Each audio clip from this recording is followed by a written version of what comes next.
ബാലേട്ടന് അത് പറയാം. അധ്വാനിച്ച കഴിയാനുള്ള വകയുണ്ട്. എനിക്കോ?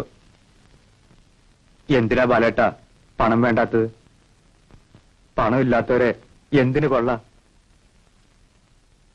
ഞാൻ നിശ്ചയിച്ചിട്ടുണ്ട് കുറെയൊക്കെ വെട്ടിപ്പിടിക്കാൻ. എനിക്കുണ്ടെങ്കിൽ നിനക്കുമില്ലേ മണിയ? അങ്ങനെ അല്ലാതെ നമ്മൾ ഇതുവരെ ജീവിച്ചിട്ടുണ്ടോ? അധ്വാനിച്ചാൽ ജീവിക്കാനുള്ള വക നമുക്കുണ്ടല്ലോ. അല്ല, പോകുന്നെങ്കിൽ പൊയ്ക്കുള്ളൂ, ഞാൻ തടയുന്നില്ല. മണിയന്റെ സ്ഥാനത്ത് ഞാനായിരുന്നെങ്കിൽ ഞാൻ എങ്ങും പോവില്ല. ഈ മണ്ണിൽ ചവിട്ടി ഇവിടെ നടക്കും. പിന്നെ പണം, അത് അത്യാവശ്യം കുറച്ചൊക്കെ വേണം. അല്ലാണ്ട് ജാസ്തി ആയതുകൊണ്ട് വലിയ കാര്യമൊന്നുമില്ല.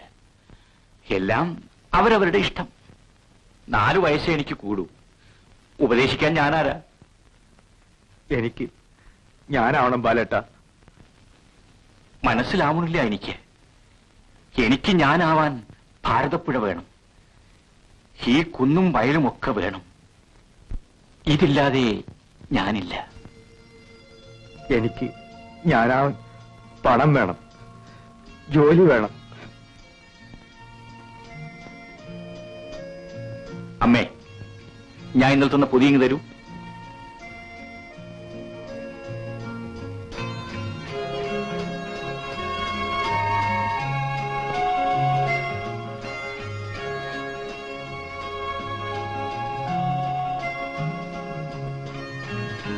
ഇതാ 200 റുപ്യ ഉണ്ട്, വാങ്ങിച്ചോളൂ. എന്തെങ്കിലും ആവശ്യം വരും.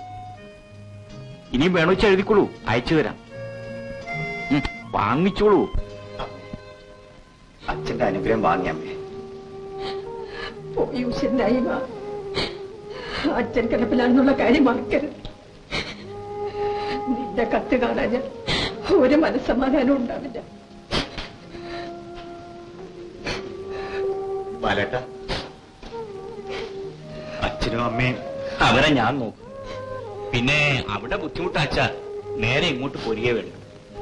ഇക്കാര്യത്തിൽ വാശിയൊന്നും കാണിക്കണ്ട. മോളെ, ആൾക്കാര് വേണ്ടാത്തത് ഓരോന്ന് പറയും. അതിനൊന്നും വഴി വെച്ചൂടാ. തമ്പ്രാന്മാര് തമ്പ്രാന്മാരാണ്. നമ്മളും മാനത്ത് കാണുന്ന പുകയിന് കൊതിച്ചൂടാ. അത് പുകയല്ല, നക്ഷത്രമാണ്.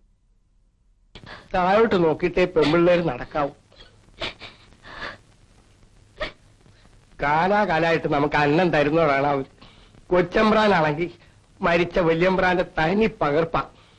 നമ്മൾ കഴുകിയ വെള്ളമാണെങ്കിലും അവര് കുടിച്ചോളും. നമ്മളോട് അത്രയ്ക്ക് ഇഷ്ടമാ എന്ന് വെച്ച് നമുക്ക് അവരെ മോഹിച്ചൂടാ മോളെ. അവിടെ ചെളിയാകാണ്ട് നോക്കേണ്ടത് നമ്മളാണ്. നീ കരയാതെ. എന്റെ മോള് കരയാൻ പറഞ്ഞതല്ല, അറിയാൻ പറഞ്ഞതാണ്. അയ്യപ്പ,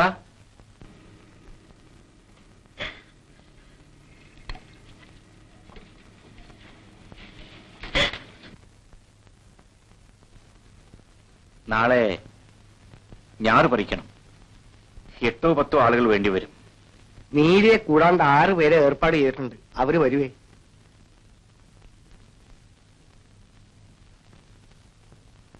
ഞാൻ പറഞ്ഞത് തമ്പ്രാൻ കേട്ടോ ആവും.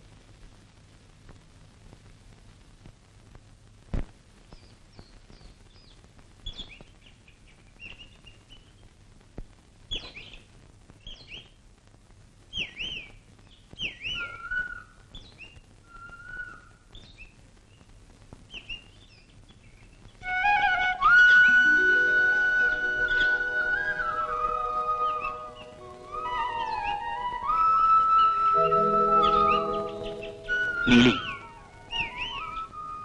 എനിക്ക് നിന്നെ ഇഷ്ടമാണ്.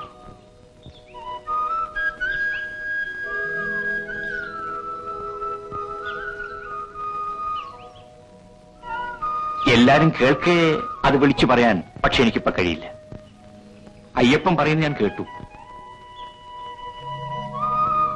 എന്തിനാ കരയുന്നത്? കരയാതിരിക്കാനാണ് നിനക്ക് ഞാൻ. അതിന് ഇത്തിരി താമസമുണ്ട്. അമ്മിണിയെ ഒരു നല്ല നിലയിലാക്കിയിട്ട് വേണം. നമ്മൾ കാരണം അവൾ കഷ്ടത്തിലാവരുത്. ഈ പരിഷ്കാരം എന്നൊക്കെ പറയുന്നത് തൊലിപ്പുറത്തേ ഉള്ളൂ ഇക്കാലത്ത്. വല്ലോരും വല്ലതുമൊക്കെ പറയും, സാരമില്ല. തമ്പ്രാന്മാര്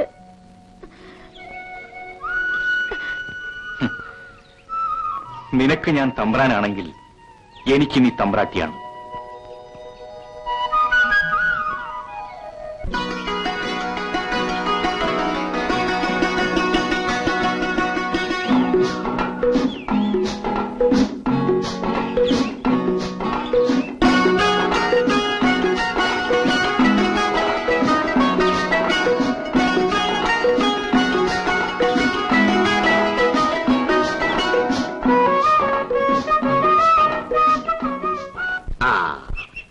വന്നിട്ടുണ്ട് ബോംബെന്ന് കത്ത്.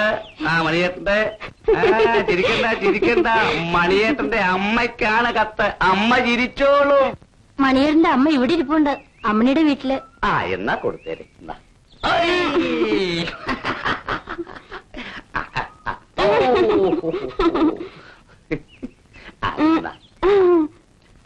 കുട്ടി ഇവിടെ നിൽക്കൂ, ഞാനിപ്പോ വരാം.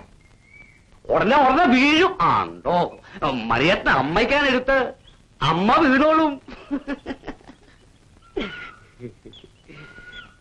ഇന്നും മണിയന്റെ എഴുത്തൊന്നുമില്ല. എനിക്ക് ഒരു സമാധാനവും ഇല്ല. അതാണ് ഇങ്ങോട്ട് വന്നത്. എന്താടോ ഇത്ര വെപ്രാളപ്പെടാൻ? അവന് പണിയൊന്നും ആയിട്ടുണ്ടാവില്ല. ആയ എഴുതാണ്ടിരിക്കുവോ? ഇതെന്താ അമ്മണി ഓടി വരുന്നത്? അവള് വല്ല പുസ്തകം വെച്ച് മറന്നിട്ടുണ്ടാവും. അമ്മേ, മണിയേട്ടൻ എഴുത്ത്. എന്താ വിശേഷം? വായിക്കും മോളെ. പൊളിച്ചിട്ടില്ല. ഒന്ന് വേഗം വായിക്കേ. ഒന്ന് വേഗം പൊളിച്ച് വായിക്കും മോളെ.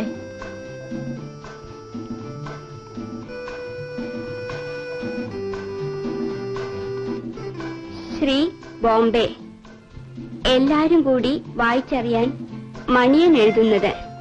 എനിക്ക് ഒന്നിനും ബുദ്ധിമുട്ടില്ല. ജോലി ആയിട്ടില്ല. ആർക്കും അസുഖമില്ലെന്ന് വിശ്വസിക്കുന്നു. ഇത്ര തന്നെ. വേഗം ഒരു മറുപടി എഴുത്, ഇന്ന് തന്നെ. ഇപ്പൊ തന്നെ ഇരുന്ന് എഴുതും മോളെ.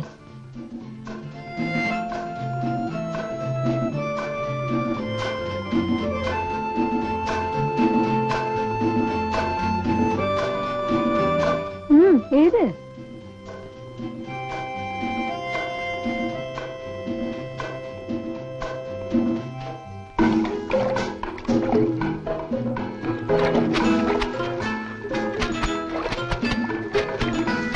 നീലി, ഇന്ന് എന്താ ഇത്ര സന്തോഷം? ഇവിടെ വരൂ, പറഞ്ഞു തരാം.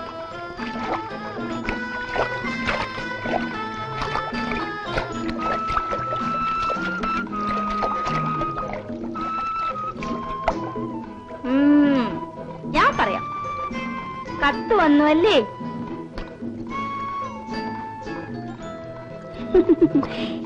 എങ്ങനെ അറിഞ്ഞു? മുഖം കണ്ട അറിഞ്ഞൂടെ?